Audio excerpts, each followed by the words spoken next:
The Cedar Reds football team remains undefeated with just one game left. Utah Mammoth get their first win in overtime. Cooper Flagg and the Mavs are in town to take on the Jazz, and the Raiders get a win at home. All of that coming up in this episode of the Southern Utah Sports Report.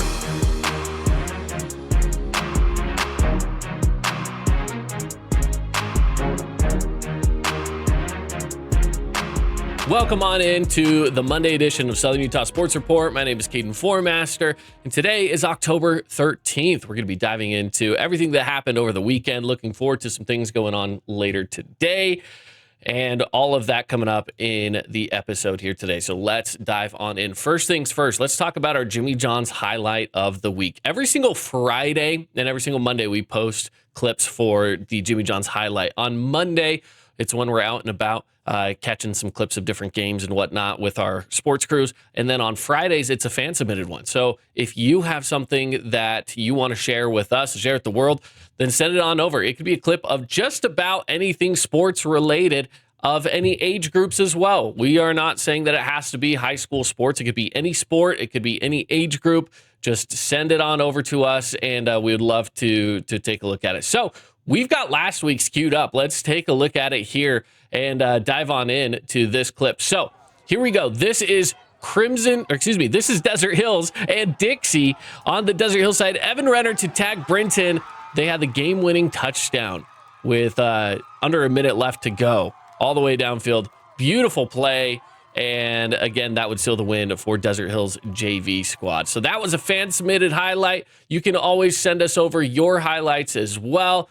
And I'm going to show you as well how to do that, because it is, again, a very simple process. So let's check that out. You go to thefansportsnetwork.com. And for those of you watching on YouTube, this is going to be much easier to follow along. If you're listening on the podcast or on the radio, I'll still walk you through the process. Go to thefansportsnetwork.com.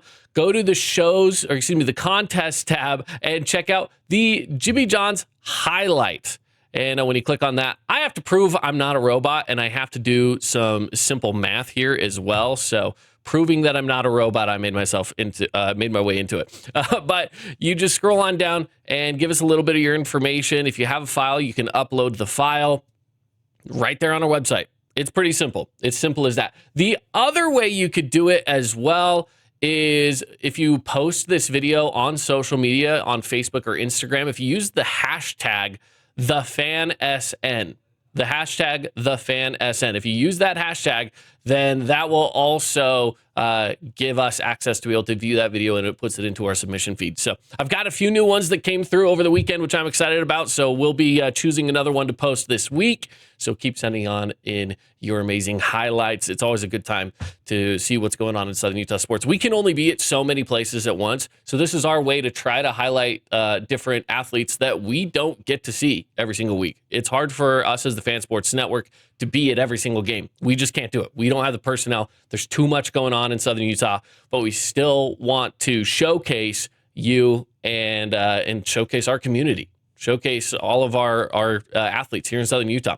And this is our way of doing that. So, all right, let's move on to some football. Now, Region 9 out of action, fall break for us here in Washington County, but up in Iron County, that is not the case. They were still definitely in it, and I got to give a shout out to the Cedar Reds. Cedar Reds football team. They stay undefeated. They are 9-0. They took the dip down from 4A to 3A, and it has paid off for them as they are, again, continuing to stay undefeated. I will say the most difficult game they've played this year was probably against Dixie. Dixie gave them a run. That was a game that it came down to really the last play of the game. Cedar sealed it with an interception. That was back in August. But we look ahead to where we're at now in October, and they get a win over Juab 41-35. That was back on Friday night. They have a game coming up on Thursday. So not a Friday game. They do have a Thursday game. This is going to be a game at home against Carbon, and it's the final game of the season, where, again, the Cedar Reds football team trying to remain undefeated through the season up to this point. Now, Carbon is 2-7. This should be an easy win for Cedar. I expect them to go a full 10-0 and just straight up win out for the rest of this year. It would be surprising to me if they don't go all in and win the entire thing. I'd be a little shocked if they don't do that. So as of right now, again, when it comes down to it, because they are undefeated, they should be the number one team in the state for 3A. And that would mean that they would get a bye through the first week, and then they would have to play whoever is the winner of the 8th and 9th seeded game. So that means after tonight, Cedar's not going to play until Halloween. October 31st is the next game for them. And so that's when we're expected to see the quarterfinals. Again, it's home site quarterfinals on Halloween night, which should be fun. That should be really fun for them. So again, congrats to Cedar up to this point, trying to stay undefeated and have an undefeated season, and bring home not just the region championship, of course, but they're looking to bring home a state championship in 3A football as well. All right, let's move on. Utah Tech athletics. There is a lot of stuff to get to. We're going to breeze through a good chunk of this, but first up, women's soccer. They fell to Cal Baptist this week. They couldn't hold on and get the win there, so they fall to Cal Baptist in a good match. Again, it was 0-2. This is a decent soccer team for the women's soccer, but just wasn't their day. They're 5-4 overall. And they've seen some ties. They've seen some losses in the last 4 games. The last win was actually against SUU back on September 28th, but they will be home against Tarleton State on Thursday is their next game. Men's soccer is a little bit of a different story. They had a game this week against Air Force, and this one was at home. They win this game 4-0. They've beaten 2 schools now that are technically both in the WAC. So the WAC pulls in schools from all over. So you're going to see teams in WAC for soccer that are kind of Mountain West teams. Mountain West teams that have soccer programs play in the WAC. So UNLV, San Jose State, and Air Force. They've got San Diego State coming on up. But they beat San Jose State. They beat Air Force. They've tied with UNLV. So far in WAC play, they haven't lost. They have tied, but they haven't lost. They got to win over San Jose State, got to win over Air Force. And their next game is going to be on Saturday, October 18th.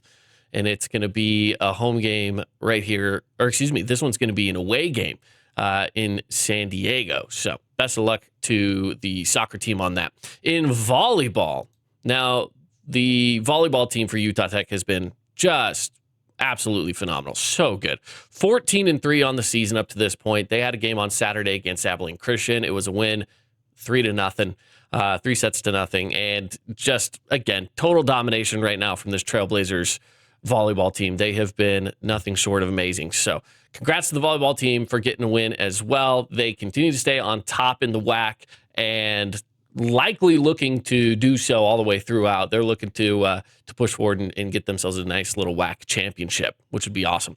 In football, Utah Tech Trailblazers took on Tarleton State this last week. I was on the call with Paul Ratliff, so I was up close and personal with this game. And I got to say, it started off so hot for Utah Tech. Very first play of the game after the kickoff. Utah Tech kicks off to Tarleton State. So Tarleton State has the ball to start the game.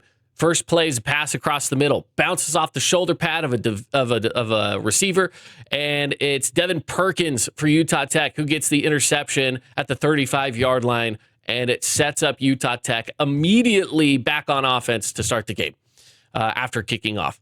Offense goes down. They score. Reggie Graff, former Dixie High School athlete, runs it in for a touchdown on a QB keeper. He runs it in, gets the first score of the game. Tarleton State answers back with 13 unanswered to finish out the first. Now, they doinked one off of the field goal post, and so, again, 13-7, missed that PAT. Utah Tech never really went away, though. They never really went away. Halftime, the score, each team added on a few more. Tarleton got another touchdown. Utah Tech had another 6 thrown in there as well. So it was still fairly close. Even through the third quarter, Utah Tech had another field goal. So they had 3 field goals. Ilya Uveda, by the way, the kicker for Utah Tech, had a personal best. He had his personal best record of 3 field goals in a game up to that point. And then Utah Tech had a score late. There was a point where Utah Tech trailed by 11 points. And it felt like this game was within reach. They had allowed a score. It was 11 points. Kickoff went underway, or they went 3 and out. They forced Tarleton State to go 3 and out. They went 3 and out again. Tarleton State drove a little, and then they were able to force them to punt again. So the defenses were doing their jobs. But then on the ensuing punt, with about 3 minutes left to go in the game, it was a muffed punt, and Tarleton State got the ball in a 1st and goal. So they scored again. Final score is 41-23, and they would fall in that one to the number 3 team in the FCS, which I would say that this game for Utah Tech was a huge test. Don't get me wrong. It was a very, very big test, but they played it better than expected. I really do think that they did. I think that they played this team better than expected. Tarleton was, if you want to talk about over-unders, Tarleton was 30 plus over. I'm trying to remember what it was, but the spread was like 30-something. So Tarleton State going 41-23. Technically, Utah Tech covered the spread, so that's cool. The defense did their job, and Utah Tech's defense has been ranked number 4 in the WAC, or in the UAC, excuse me. And Tarleton State ranked 1st in defense, 1st in offense. So Utah Tech held their own against one of the big dogs, which is really, really cool. Really cool to see. They will have a bye week this week, so no Utah Tech football coming up for us this week. They will head on into a bye, and that's where SUU was at this last week. We'll talk about them coming up in just a little bit. But again, Tarleton State 41-23 for Utah Tech. So that will wrap it up on that side of things. Again, into SUU. Before we get into anything football related, because there's not much, they were on a bye week. Let's talk about women's soccer. They lose 0-3 to UVU. UVU's got a fantastic soccer program, but that was a home game for SUU, and they fall in that one. Volleyball as well loses in a 0-3 matchup. Now, I will say, talking to SUU, I want to go to football for just a moment, just because this team is, they're coming off of a bye week. They do have one more game. They're still 1-5. They've got Abilene Christian at home. After this game on Saturday, they will then be at Utah Tech. So we will have that feud on 15, battle for the axe, Utah Tech, SUU coming up in just a few short weeks. Utah Tech, again, going on a bye week, so both these teams getting them right there in the middle of the season, which is really nice. And that game will be right here in St. George. It's going to be a lot of fun, so come on out and support, whether you're on the SUU side or the Utah Tech side, or honestly, if you're on neither side but you just live in southern Utah, come on out. I think it's going to be a fantastic game. I will tell you coming up in a future episode which way I'm leaning in this game, and we're going to be doing something else coming up here in a little bit as well, because this week is kind of rivalry week. We've got the University of Utah and BYU going head-to-head, and so we'll talk about that one a little bit, because it is, we have a lot of U fans and BYU fans, so we will bring it up. They're not Southern Utah, I get that, but we follow it pretty closely here in St. George. So we will talk a little Utah and BYU, and then we're going to power rank all of the football programs in the state of Utah. That's going to be fun. That's coming up in a future episode as well, so make sure that you subscribe to the podcast so you don't miss out on that. All right, let's go to the pros. We have the Utah Jazz. They lost to the Spurs in overtime. However, there's some hope for Utah, as we have now seen 2 games from the Jazz rookies. Specifically, Ace Bailey has been great in both of them, but Walter Clayton Jr. as well put on a great show. 5 rebounds, 5 assists, 20 points. Ace Bailey had 20 points, 7 rebounds and an assist. Keontae George, smallest guy on the court out there, getting 9 rebounds and 8 assists with 12 points. I mean, he was so close to a triple-double, and it was an overtime game against the Spurs. Again, they lost. It's preseason, so I'm not worried. I'm not too worried about this for the Jazz. But it is really, really exciting to see how good some of these rookies are doing. In itself, it is really exciting. Tonight, though, the Jazz are going to be hosting the Mavericks. This is the first game back at home, so we're going to see the new Utah Jazz home court and everything like that they have with this new rebrand coming out this year. Cooper Flagg is, of course, the hot topic, the number 1 overall pick. But there's a lot of people, a lot of people who do similar work to what we do here at the Fan Sports Network, who look really closely at basketball specifically, and they say there's a good chance that Ace Bailey has a better career than Cooper Flagg. That's high praise. That's high talk. Who's to say? He fell in the draft a little bit, but if you go back in time and you look at where everybody was when the draft boards were starting to release for the 2025 draft, everyone was saying, yeah, Cooper Flagg's pretty solid number one, but Ace Bailey's like in any other draft would be number one, if not number two. The fact that he fell down to the Jazz says a lot. It basically is just saying like, hey, at the time we were saying, I don't know if we like the attitude that this guy has right now. By the way, a lot of that went to the agent that Ace Bailey had, who he fired in just the last few weeks and has now hired on a new agent. So I think all of that's kind of to the side now. If you had to ask me, I don't think that that's going to be an issue with Ace Bailey. I think he wants to play basketball, and I don't think he really cares where he wanted to play. I think it was ultimately this agent that was throwing things out there, and Ace got rid of him. So good for Ace Bailey. That was a very mature thing to do, and he's showing a lot of maturity on the court already. He looks so good, and I'm super excited to see what he does tonight against Cooper Flagg and the Mavericks. Now, the Jazz have had a lot of guys out of the lineup the last few weeks. They haven't seen Walker Kessler. They haven't seen Lauri Markkanen and a few others as well. But by the sounds of it, I think a lot of these guys are going to be back in the lineup tonight. So keep an eye out for that. Maybe we'll see some Kessler. Maybe we'll see some Markkanen in the game tonight against the Mavericks. All right, moving on. We've got the Utah Mammoth into NHL news. Utah Mammoth, they win in overtime against the Predators. It came off of a goal from Dylan Gunther. And this was, again, the first win for the Utah Mammoth, but it's a much needed win, I feel like, for the fan base, because these are games that you need to win against divisional opponents on the road, tough games to win. But if you want to make it to the playoffs, you got to win them, especially in overtime, right? You want to make sure to get the 2 points instead of the one. So this is huge. This is a really big one. Also, can we just appreciate the logos for a second? Can we appreciate the Ice Age going on here? I was making the joke that these two teams, we have Manny, the Mammoth. We've got Diego, the Sabretooth. We're just missing Sid the Sloth.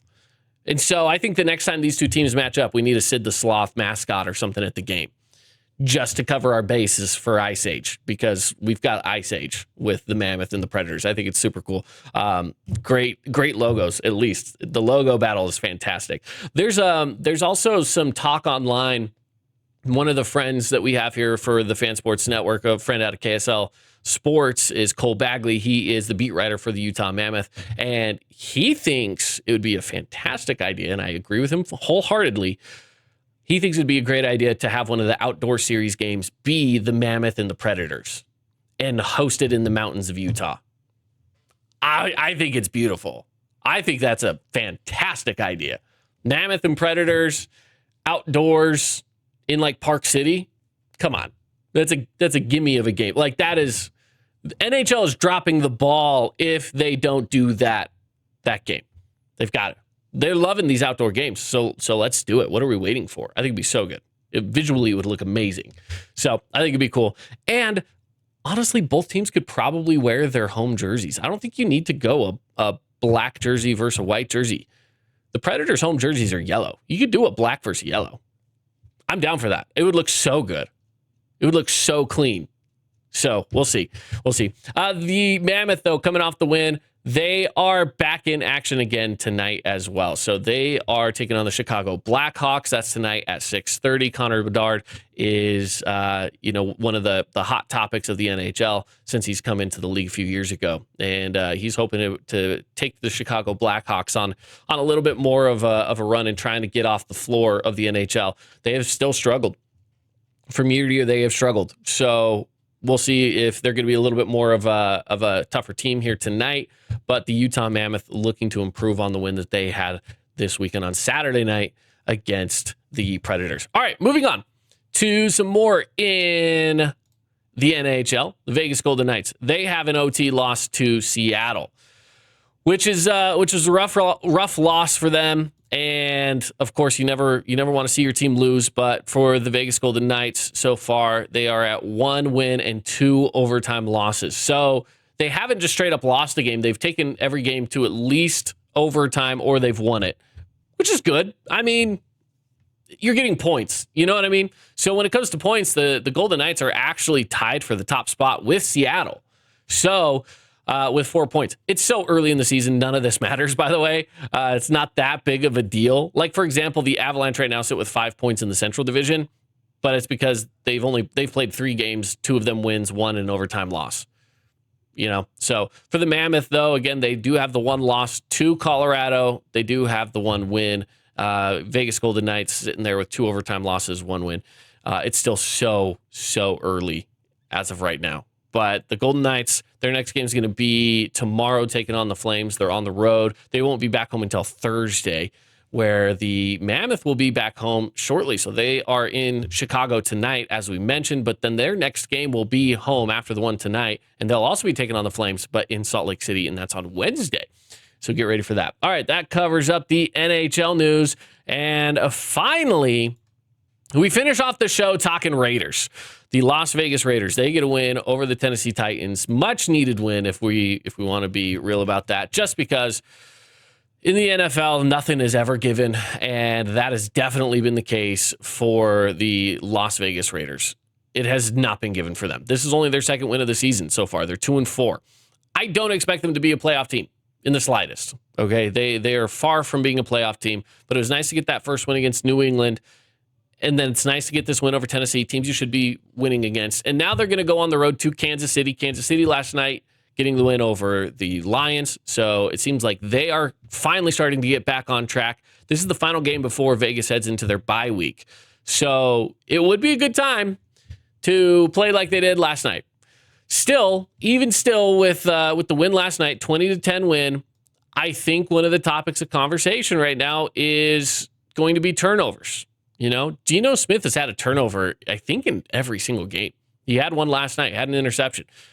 You want to see that number drop to not just, I'm just saying, like, I want to have one game with no interceptions, no fumbles, no nothing, no turnovers. Give me a game with no turnovers, please. It's been rough. That's been one of the issues, is winning the turnover battle. So if Las Vegas can do that, then I think that they will definitely be a little bit better. It's going to be tough against a defense like Kansas City. They have a solid defense. Ashton Genty starting to come into his own a little bit, which is really good because Raheem Mostert was really bad this last week. Last night against the Titans, or yesterday afternoon, I should say, against the Titans was not a good time for Mostert. But Ashton Genty's looking better. He's looking better. So got a touchdown, 75 yards off of 23 carries. Not bad. Passing game was better as well. Michael Mayer looked really good, especially in the absence of Brock Bowers. And hopefully they can continue to build off of that as well. But again, it's just one of those seasons for the Raiders. And they were playing against at the time, 1-4, now 1-5 Tennessee Titans. And you're playing at home. You should be winning those games anyway. So Raiders, you have some hope for a few more wins this season. You'd want to see them do a little bit better than they have been doing. But I'm just going to say this right now. I don't think that anything is going to be given for them. I don't think anything's going to be given. So sorry, we had some audio playing through from my web browser over here. That's fun. As we wrap up the show, again, Raiders get the win. We've got a ton to get into this week as we are approaching the final games, I should say, of a lot of our local schools, local high school sports. So football, for example, final games are this Friday night. We've got Pineview at Crimson Cliffs, Hurricane is at Desert Hills, and then Snow Canyon is at Dixie. So in Region 9, we've got a lot of football that we'll be talking about this week, as well as everything else. Soccer, we've got games tomorrow. They are already in the playoffs right now. So this is the second round of the playoffs, and we've got a few teams left there. So we'll have some home site games going on tomorrow. We'll talk about that in tomorrow's episode, give you some updates on soccer, divisionals, and cross country. That's coming up this week as well. That's on Wednesday, I believe. I'll double check on that. But divisionals, cross country, volleyball's getting ready to wrap things up here shortly, and football's getting ready to wrap things up. Welcome to October, everybody. That's just how it goes. And of course, we have, outside of Southern Utah sports, playoff baseball, NBA getting started, the NHL's rolling along right now. Plus, of course, NFL's in the thick of it. So much sports in October. It's honestly one of the best months for sports, if you ask me. I love it. October sports is awesome. So, all right, that wraps it up. I've been Caden Formaster. This has been your Southern Utah Sports Report. I appreciate you joining me on the show today and the podcast. If you are listening on a podcast app, subscribe to it. We want you to subscribe to the show so that you don't miss out on an episode. And if you want to reach us to talk more Southern Utah sports, feel free to hit up our text line. That number is 435 990-9950. Hit up the text line and let us know some different things going on in sports, maybe around your area. If you're like, hey, I really would love for you guys to talk about this subject, feel free to let us know. We're always happy to take suggestions on stuff, and any comments you might have about Southern Utah sports, hit us up there. You can also email thefansn@canyonmedia.net. That'll also get to us. So, all right, appreciate you joining the show today. That wraps it up. Southern Utah Sports Report. We'll see you tomorrow.